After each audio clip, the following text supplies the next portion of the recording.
저희들도 오늘부터 또 사회적 거리 2단계 수준에 있어서 여러분 예배당의 20% 정도 예배 드려집니다. 일부 예배도 마찬가지고 오늘 2부 예배도 믿음의 성도들도 감사합니다. 저희 교회는 20%를 드려도 예배 드리는 데는 불편함이 없다는 거죠. 감사하고 여러분께 최선을 다해서 예배 여러분이 집중하시면서 드려지는 자들이 되어주시고 또 힘들고 어려울 때 서로 방역 지침에 따라서 여러분의 삶을 생활의 어떤 삶의 패턴들을 항상 조심스럽게 하면서 또 한 주간 한 주간을 보내시길 바랍니다. 아마 간혹 가다가 또 우리 어르신들 가운데는요 백신을 맞으신 분들도 계실 겁니다. 또 백신을 맞으신 분들에도 혹시 최근에 맞으셨다 그러면 한 2주 동안은요 최선을 다해서 준비하시고 항체가 생길 때까지 조심하면은요 더 유익한 삶이 되리라 생각되었습니다. 이제 점점점 백신의 숫자들이 올라가기 시작합니다. 조금만 더 참고 조금만 더 조심하면서 나가면 우리의 삶의 불편함도 없어지고 예배드림도 없어지고 마스크도 좀 자유롭게 벗을 날도 다가오지 않겠느냐 생각되어지며 희망을 갖고 사시면 좋을 것 같습니다. 자, 희망 이야기 하니까 제가 2010년도에 있었던 한번 저희 여러분들과 함께 나눴던 사건인데요. 33명의 칠레 강부 구출 작전 기억나시죠? 2010년 8월 온 세계를 주목을 받았고 7주 만에 약 7주 만에 어떻게 됐습니까? 33명이 한 명도 사망하지 않고 갇혔던 33명이 건져내는 사건이 벌어졌습니다.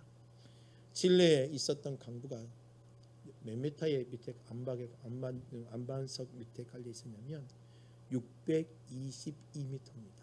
622m. 상당한 밑에 있죠. 그런데 그 밑에 그걸 뚫고 들어갔더니 그게 안반이에요. 그래서 쉽게 뚫을 수가 없습니다. 그런데요, 미국에서 아프가니스탄 전쟁에서 사용하려고 특수 개발한 굴착기가 하나 있었습니다. 그게 T-130이라는 굴착기라고 되어 있습니다. 그 굴착기를 긴급 공수해서 파고 들어갑니다. 622m를. 그리고 33명을 건져내는데요. 이틀 만에 구조하죠. 칠레 온 교회가 기도했고 칠레 온 백성들이 국민들이 기도하면서 나갑니다. 그래서 캡슐을 들어갈 수 있는 캡슐을 집어넣어서 한 명씩 꺼내는데 이틀이 걸렸습니다. 그리고 한 명이 구조될 때마다 온 교회가 종을 울렸습니다.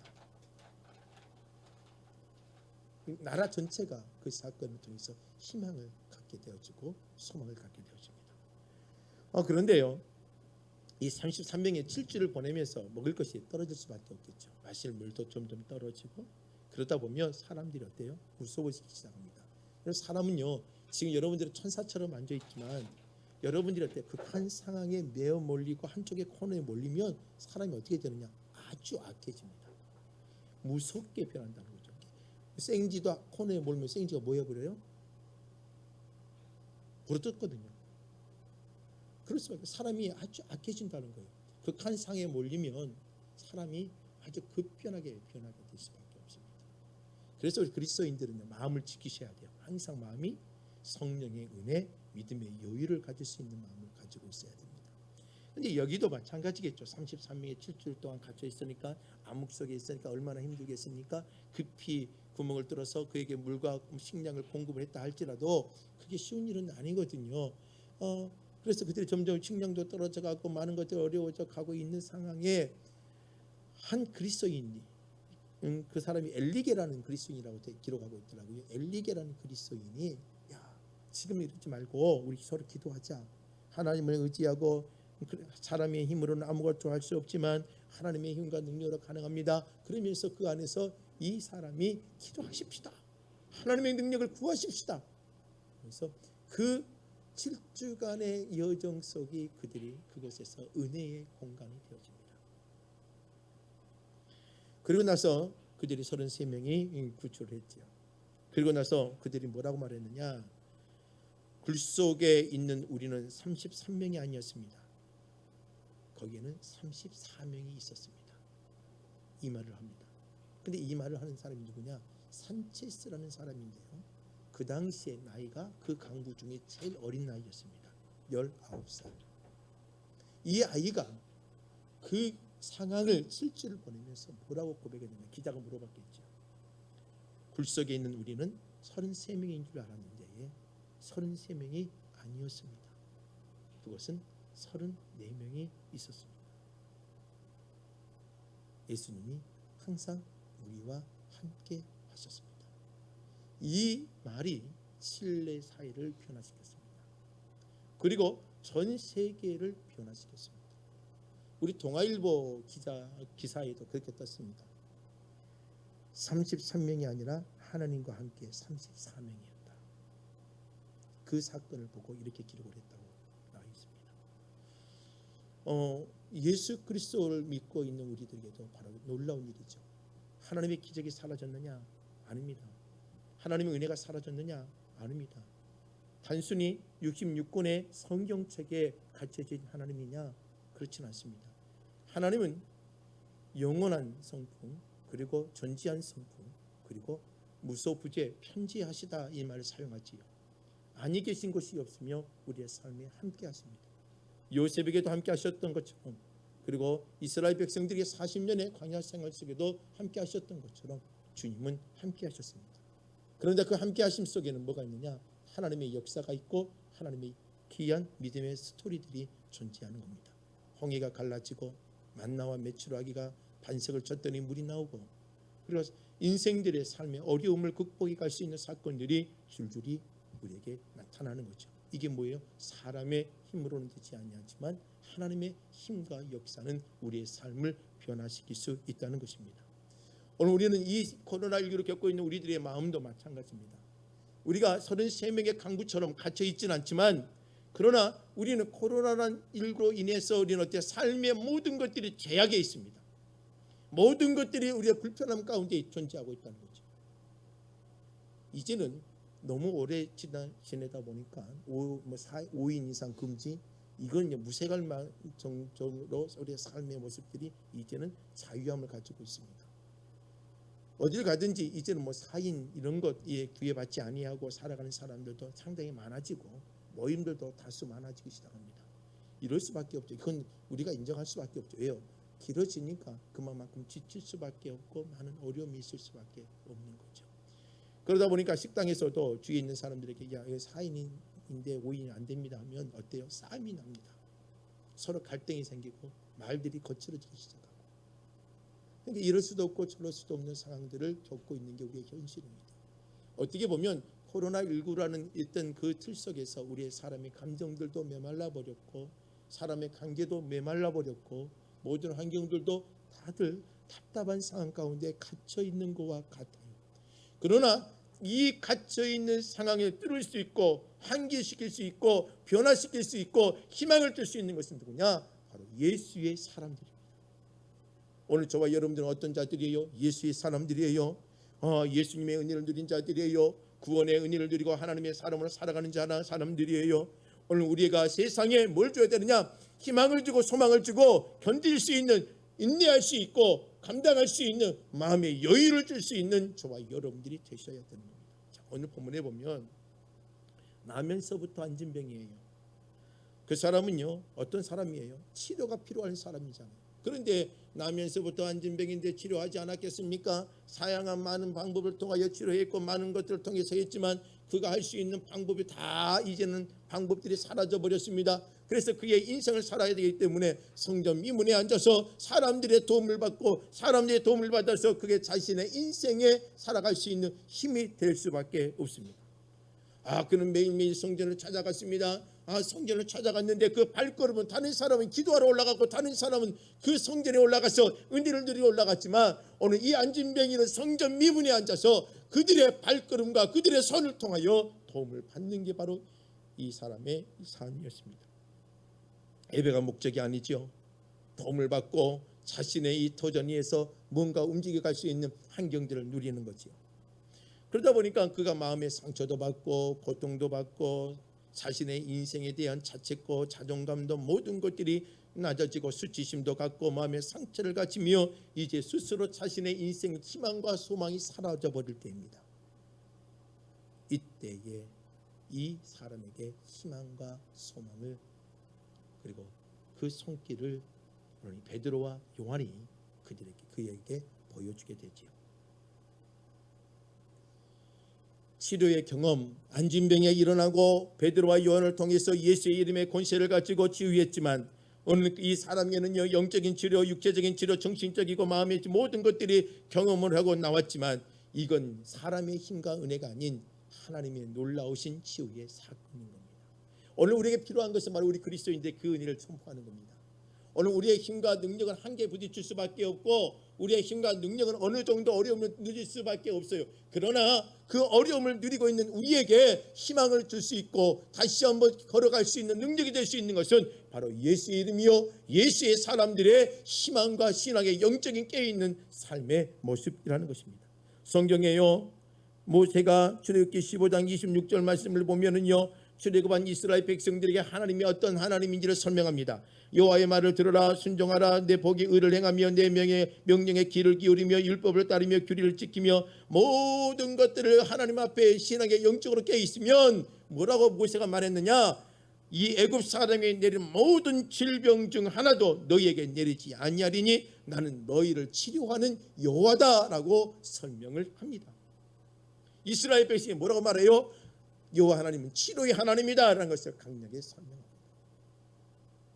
오늘 이 땅에 오늘 저와 여러분들 우리의 마음도 우리의 육신도 우리의 삶도 모든 걸 회복시키며 치료할 수 있는 그 하나님을 만나게 하는 것이 누구냐? 오늘 저와 여러분들의 목이요, 또한 교회가 해야 될 사역이라는 것입니다.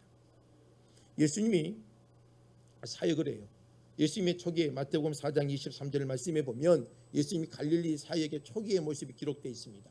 그런데 초기의 모습 속에 예수님의 사역이 세 가지로 기록되어 있는 게 뭐냐면 23절에 이렇게 말합니다. 예수께서 온 갈릴리를 두루 다니사, 자, 갈릴리를 두루 다니면서 뭘 했느냐? 해당이라는 게 있어요. 해당에 들어가서 가르치시고, 또 가르치시는데 뭘 가르쳐요? 천국 복음을 전파하시고, 그리고 백성 중에 모든 병행과 모든 약한 자들을 고치시며라고 되어 있습니다. 그러니까 예수님이 가는 곳곳마다 역동적이시며 뭔가 변화와 능력들이 나타나는 사역이 진행되고 있습니다. 하나님의 말씀을 선포하네요. 하나님의 말씀을 가르치네요. 그 말씀을 통해서 변화시키네요. 그리고 연약한 자, 병자, 연약한 자들, 마귀들, 귀신 들린 자들을 치유하며 그들에게 하나님의 놀라운 은혜를 보게 하시며 희망과 소망을 갖게 하시는 거죠. 예수의 제자들도 마찬가지입니다. 마태복음 10장 38절의 말씀을 봤더니 예수의 제자들 어땠느냐 봤더니 병든 자를 고치시고 죽은 자를 살리고 나병한 자를 깨끗게 하며 귀신을 쫓아내며 라고 되어 있습니다. 이런 것처럼 예수의 제자들도 예수의 가르침을 따라 움직일 때에 이러한 역사가 나오는 것입니다.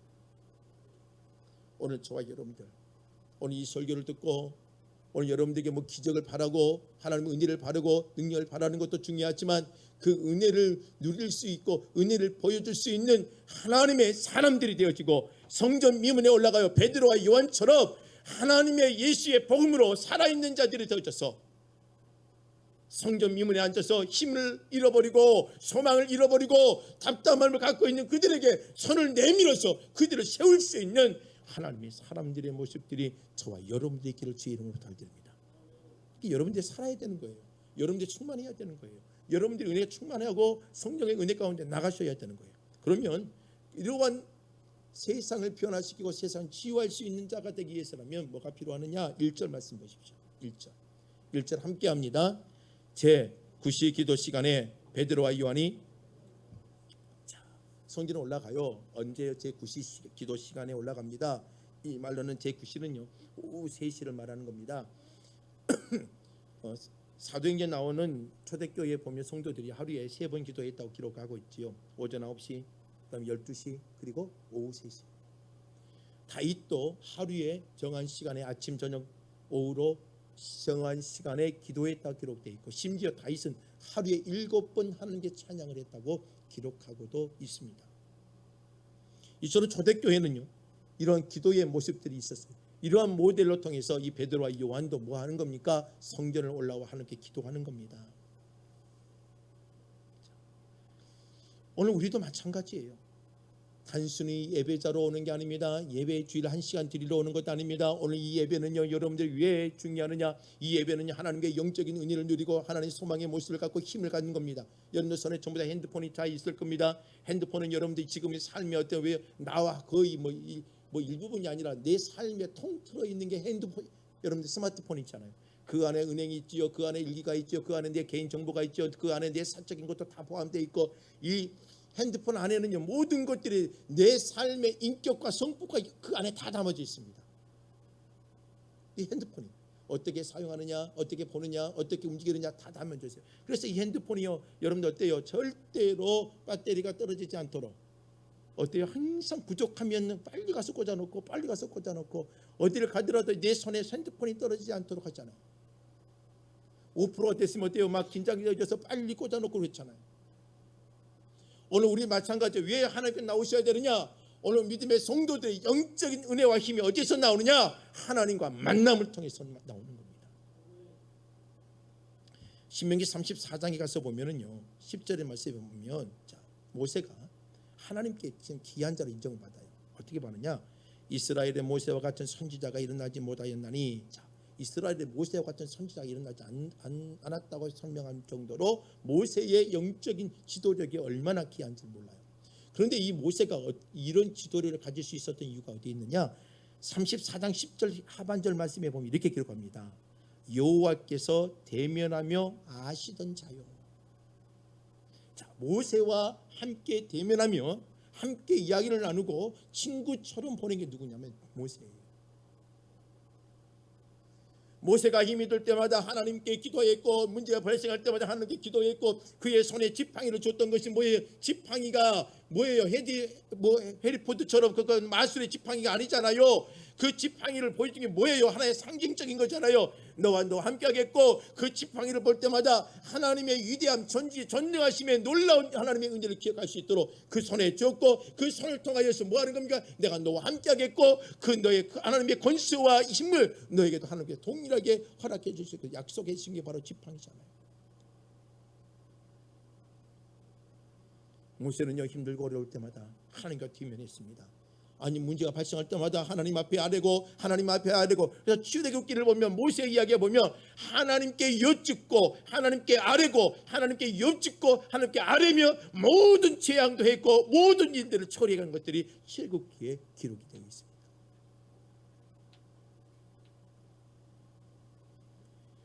모세도 수많은 250만 명이 넘는 사람을 이끌어가기가 쉽지 않습니다. 불평의 소리를 들을 때마다 얼마나 힘이 들겠습니까? 그러나 원망의 소리를 들을 때마다, 백성들의 그 원망의 함성을 들을 때마다 얼마나 괴로웠겠습니까? 그런데 그걸 견딜 수 있는 것은 뭐냐? 하나님이 주신 은혜요, 하나님이 주신 힘이라는 것입니다. 오늘 우리 믿음의 성도들이 세상의 치료자가 되어야 되고, 세상의 희망자가 되어야 되고, 세상을 변화시킬 수 있는 자가 되어야 되고, 세상의 소망자가 되어야 되고, 코로나19 때문에 사람들의 마음이 강팍해져 있을 때에 그 마음을 싸매어 줄 수 있는 자가 누구냐? 바로 예수의 사람들이요, 복음의 은혜를 아는 자요, 하나님의 은혜를 누린 자예요. 그러기 위해서 오늘 저와 여러분들은 끊임없이 주님과 소통하는 자가 되시길 주의 이름으로 부탁드립니다. 발광체와 반사체라는 말이 있습니다. 발광체는 스스로 그 물체가 빛을 발할 수가 있는 거죠. 태양과 같은 거. 그러나 지구나 달은 어때요? 스스로 발광을 할 수 있습니까? 빛을 발할 수가 없어요. 뭐 하는 겁니까? 태양으로부터 빛을 받아서 반사하는 겁니다. 이 반사체죠. 오늘 저와 여러분들은요, 발광체가 아니에요. 여러분들 스스로 빛을 발할 수 있는 존재냐? 그럴 수 있는 존재가 못 됩니다. 여러분들 스스로 선을 해갈 수 있는 능력이 되느냐? 그럴 수 없습니다. 여러분들 스스로 어떤 좋은 일을 아니요, 여러분들 그럴 수 있는 능력이 없습니다. 그걸 하게끔 하는 게 뭐냐? 하나님의 은혜를 받고 우리가 반사하고 영적인 반사체가 될 때에 하나님의 일을 감당할 수가 있는 겁니다.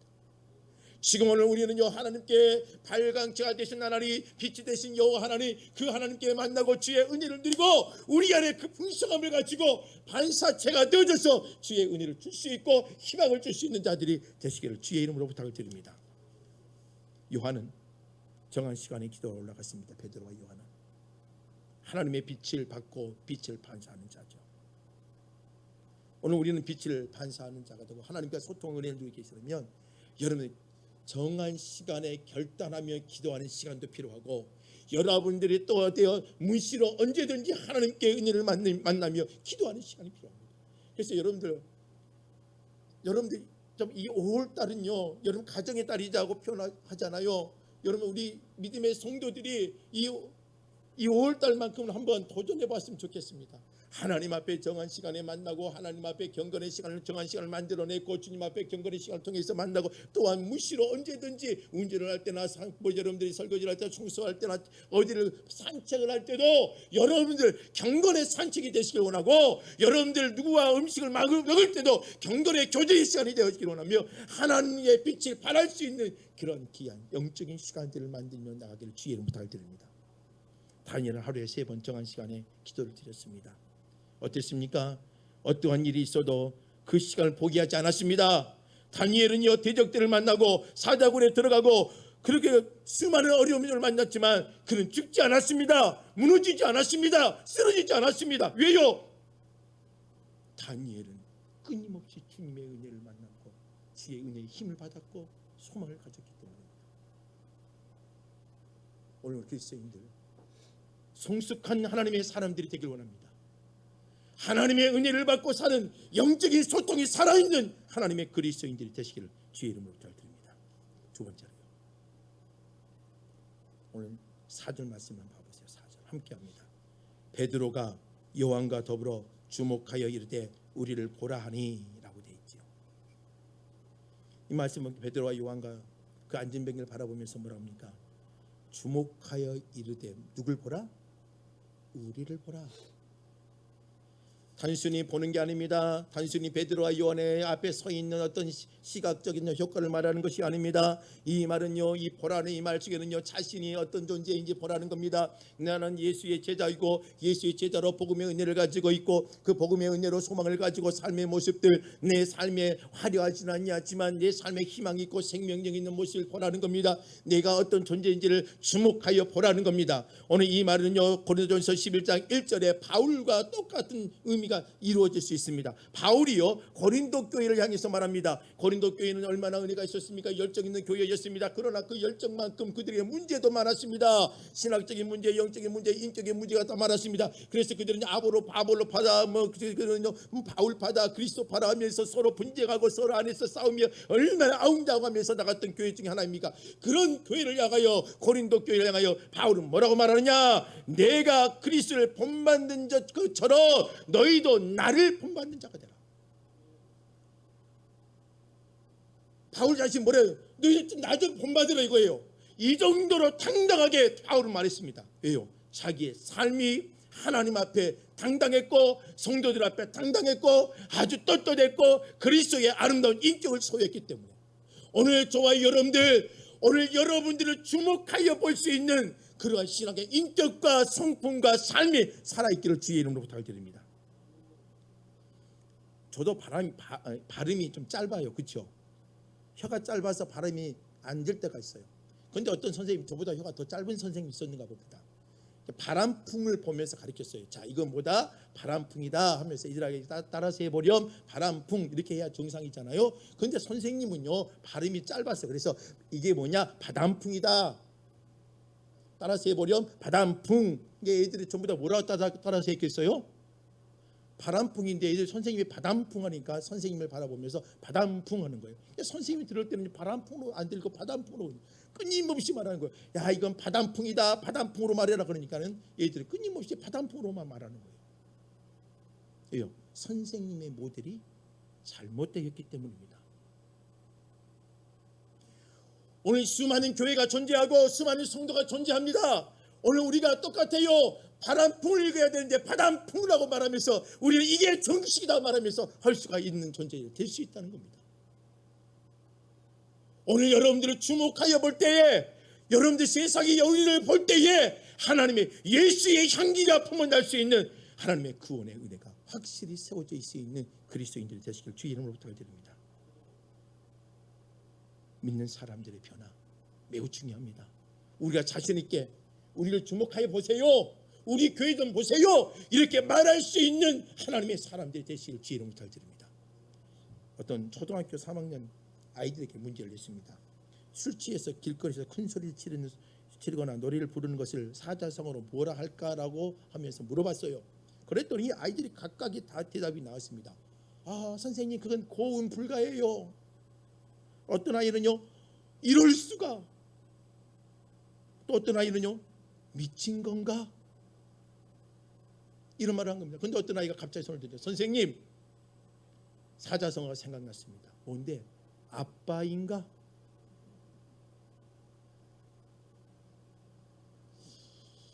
여러분들 한번 생각해 보세요. 우리가 세상에 어떻게 보이고 있는지요. 확실한 교육은 이성적인 지식도 전달해야 되고, 성경의 복음의 진수가 무엇고 가르침이 뭔지를 가르쳐 줘야 돼요. 그러나 복 있는 사람은 끊임없는 삶이 뭐냐? 묵상의 삶입니다. 묵상은 오늘 오후에도 보겠지만, 묵상은 뭐냐면 그 말씀을 끊임없이 생각하고 고민하고 내 삶에 드러내게 하는 겁니다. 그런데 우리의 삶이 그렇지 못합니다. 우리의 삶의 모습이 반듯하게 보이지 않습니다. 세상을 치료하려면, 세상에 소망을 주려면, 세상의 은혜와 능력을 주려면 오늘 저와 여러분들이 주목하여 봐도 은혜가 꿀이 떨어질 정도로 오늘 우리의 삶이 바뀌어져 있어야 돼요.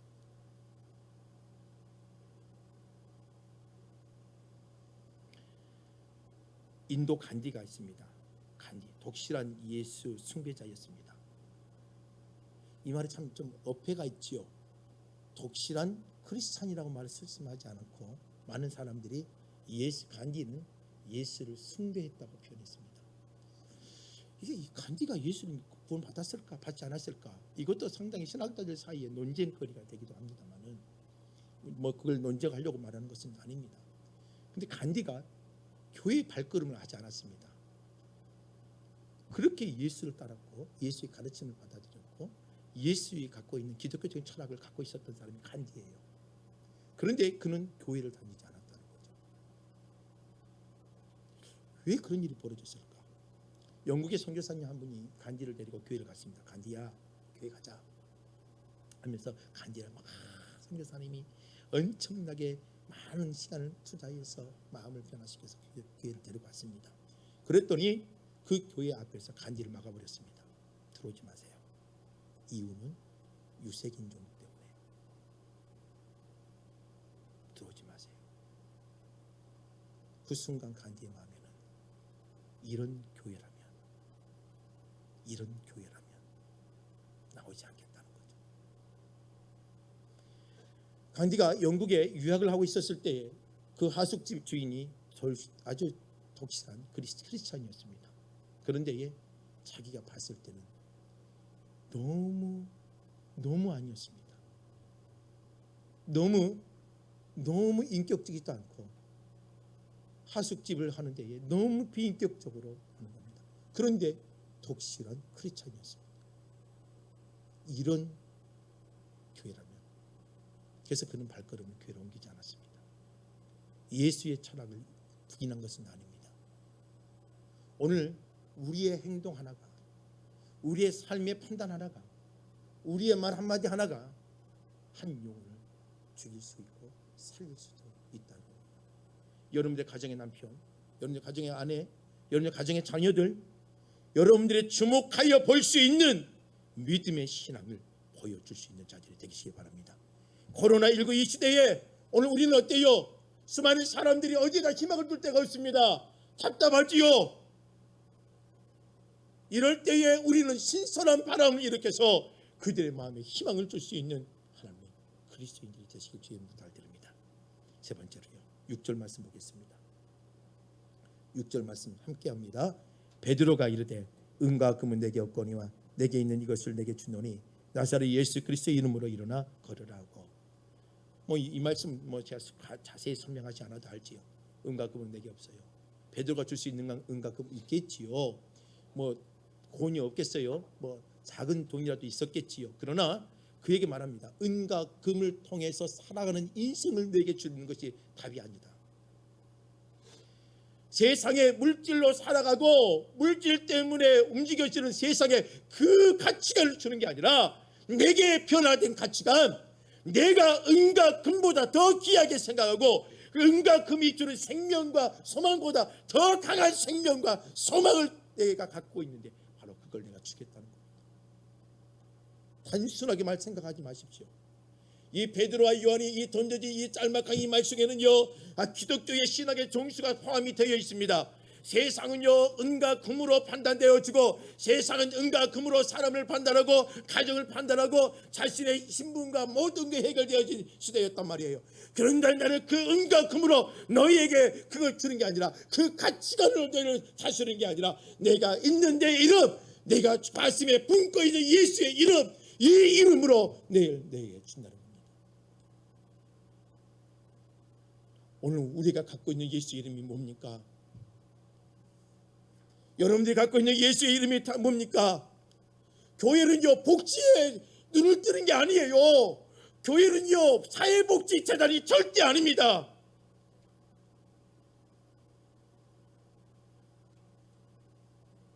제가 100번 말하잖아요. 교회는요 예수의 이름으로 변화된 자들이 예수의 마음을 가지고 예수의 영혼 생명을 심어주며 전달하는 거예요. 그리고 예수의 생명으로 살아가는 겁니다. 우리는 세상의 금과 은의 가치관이 아닌 예수의 생명을 갖고 살아가는 가치관으로 금과 은을 모아야 되고, 금과 은을 통해서 하나님의 이력을 보여주는 자들이란 말입니다.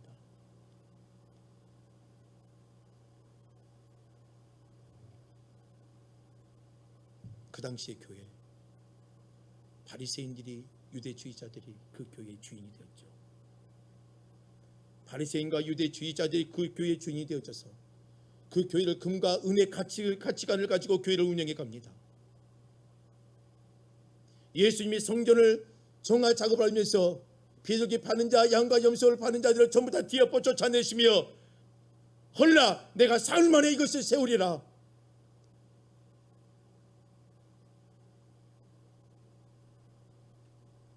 오늘 우리 이 땅의 교회가 어찌 보면 이 시대와 똑같은 모습이 아닌가 생각되어집니다.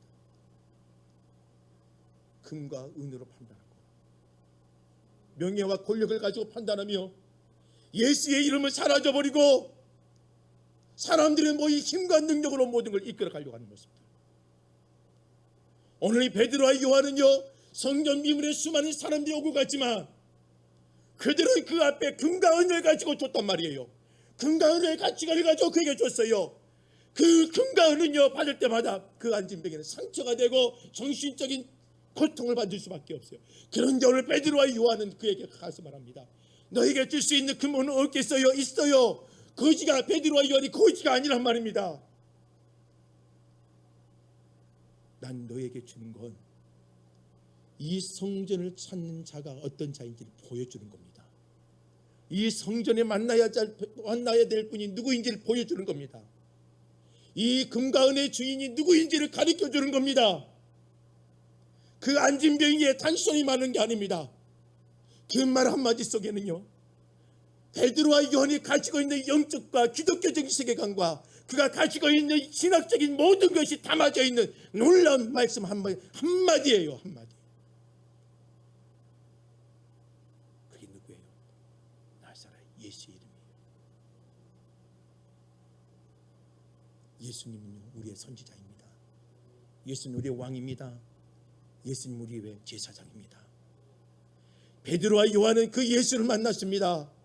그 베드로와 요한은 그 예수를 만나고 왕 되신 예수 그리스도, 나를 가르치시며 하나님의 길로 이끌어주신 선지자 되신 예수 그리스도, 내 죄를 용서해 주시고 그 죄의 문제에서 자유함을 주시는 제사장 되신 예수 그리스도.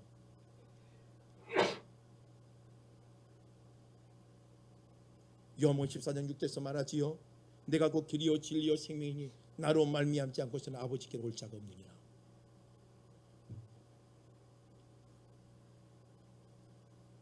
오늘 우리 입술에서 다시 회복해야 될 것은 예수의 이름입니다. 여러분들의 삶에 회복해야 할 것이 예수의 이름입니다. 돈이 나쁘다는 게 아닙니다. 여러분들 돈도 중요하고 권력도 중요하고 명예도 중요하고 지식도 중요하고 여러분들 일터에서 성공도 중요해요. 그러나 그 모든 걸 지혜롭게 아름답게 움직여 계셔 여러분들의 삶의 기초가 되는 예수 그리스도를 회복하시기 바랍니다. 사도행전 1장 8절 말씀에 보면은요, 오직 성령이 너에게 마시며 너희가 권능을 받고 예루살렘과 온 유대와 사마리아 땅끝까지 이르러 뭐가 되리라? 내 증인이 되리라. 이게 우리의 인생의 사명이에요. 그리스도인들의 사명이에요.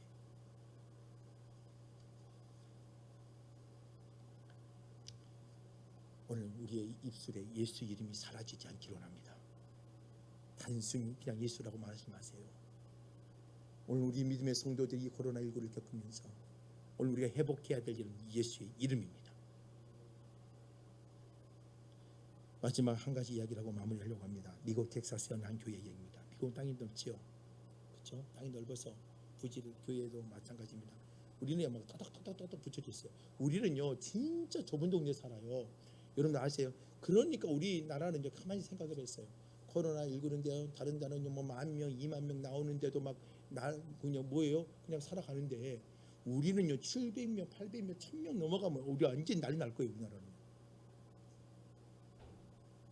그렇잖아요? 다른 나라는 뭐 몇천 명씩 나온 데도 있고 몇만 명씩 나온 데도 있잖아요. 우리는 지금 현재 700명 나오니까 난리가 아니잖아요. 담양에 1명, 2명 나왔더니 어때요? 난리가 아니었지 않습니까? 왜 그러냐면 우리는 그만큼 땅이 좁아요. 여러분들 이제는 모든 우리 대한민국을 2시간 안에 갈 수 있게끔 전부 다 교통을 만든다고 하잖아요. 그러니까 우리는 이거 저렇게 2시간이면 다 가요. 그게 얼마나 좁은 세상을 사는지 몰라요. 우리 세상은 진짜 좁아요. 이게 좁은 세상에 살다 보니까 더 민감하고요, 더 반응 속도가 빠르고요. 또 우리나라는 또 SNS가 전 세계적으로 우리나라처럼 통신이나 이런 인터넷이 발달된 나라는 우리나라처럼 이런 나라는 없습니다. 여러분들 우리나라처럼 잘된 나라 어디 없습니다. 여러분들 뭐 어디를 가든지 잘 되어 좀 편하게 사시는 우리나라. 그런데 너무 잘 되어 있다 보니까 소식과 환경과 모든 것이 전파 속도가요 다른 데에 비하면 우리는 어때요? 기가급이에요. 우리는요 정신없이 살아가요. 자, 미국의 텍사스에 교회가 땅을 샀습니다. 넓기 때문에 거기 아주 띄엄띄엄 있어요. 교회를 가기 위해서 1시간 2시간 타고 가는 것은 기본이라고 하니까요. 교회가 넓게 땅을 차지했습니다. 그런데 그 땅을 차지하고 나서 어느 정도 보니까 그 땅에서 밑에서 좀 이상한 일이 벌어졌습니다. 그 땅 밑에 뭐가 있는 거예요? 석유가 있는 거예요. 석유 있으면 얼마큼 있겠냐 봤더니 석유 매장량이 꽤나 된 거예요. 교회가 당회를 열었습니다. 이걸 어떻게 할까요? 당회에서 이걸 우리가 당회에서 결정할 것이 아니라 우리 공동회의에 꼭 결정하십시다. 공동회 결정을 했습니다. 회의가 막 됐겠지요. 결정을 했네요. 어떤 결정을 했냐? 자, 우리 교회가 주도적으로 석유 회사를 만들자. 그리고 그 회사를 만들어 우리가 운영하되 이익금은 3가지로 하자. 하나는 교회 운영비, 하나는 그다음에 교회 선교비, 하나는 공동 분배. 이 3가지를 결정을 했습니다. 그리고 나서 한 가지 더 부칙을 달았습니다. 어떤 부칙을 달았게요? 진짜 아주 멋있는 아주 기가 막힌 생각을 해왔습니다. 앞으로 우리 교회는 새가족을 받지 않습니다. 왜요? 새가족을 받으면 어떻게 되는 일이에요? 분배가 자꾸 늘어나면 어때요? 내가 100만 원 받을게. 숫자가 늘어나면 어떻게 되는 거예요? 나에게 돌아오는 이익금이 적어지는 거죠. 그러니까 어떤 결의를 했냐면 앞으로 우리 교회는 새가족을 받지 않고 이대로 삽니다. 아주 대단한 결정을 내렸어요. 결국 그 교회는 몇 년 되지 않아서 무너져 버렸습니다. 와해돼 버렸습니다. 교회는 성도는 죽을 때까지 할 일이 있습니다. 예수 이름을 전하는 겁니다. 영혼 구원입니다. 코로나19 때문에 전도가 안 된다고요? 아닙니다. 여러분들 전도를 지금 해야 됩니다.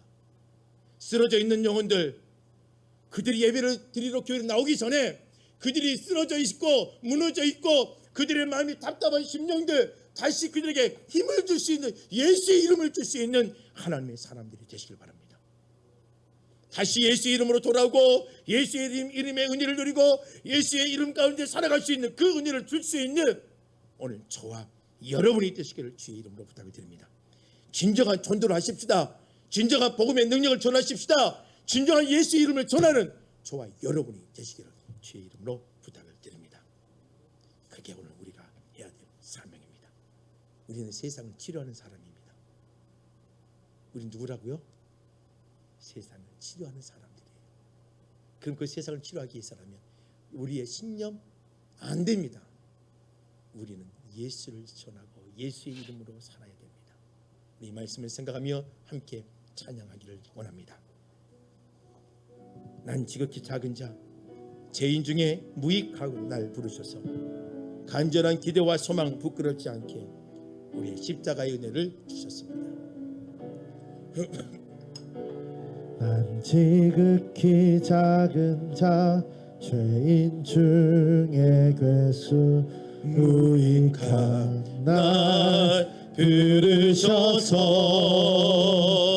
간절한 기대와 소망 부끄럽지 않게 십자가 정케 다시 한번 할까요? 난 지극히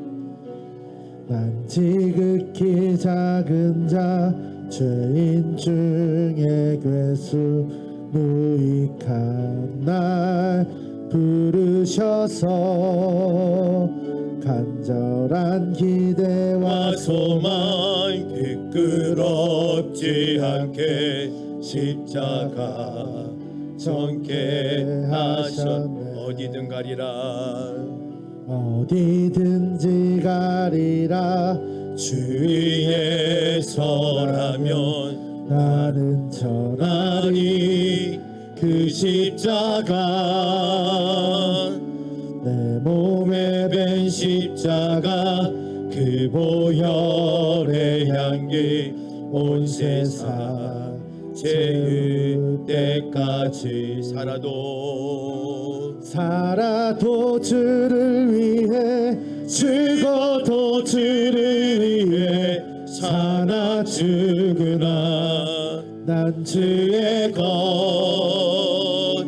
십자가의 능력 십자가의 소망 내 안에 주만 사시는 것 난 지극히 작은 자 죄인 중에 괴수 무익한 날 부르셔서 간절한 기대와 소망 부끄럽지 않게 십자가 정케 하셨네. 오늘 저와 여러분들은요 지금 이 상황에 예수의 이름을 가지고 예수의 이름을 전하고 예수의 이름으로 소망을 주고 여러분들 예수의 이름으로 충만한 자들이 되어져서 하나님의 귀한 세상을 변화시키고 세상에 희망을 주고 세상을 치료할 수 있는 그러한 믿음의 사람들이 되기를 원합니다. 그러한 마음을 갖고 이 시간에 조그마한 목소리로 함께 기도하겠습니다. 아버지 하나님, 주님 우리의 마음에 희망이 되게 하시고 소망이 되게 하시며 귀한 은혜가 누릴 수 있는 하나님의 백성들이 되게 하여 주시옵소서. 아버지 하나님,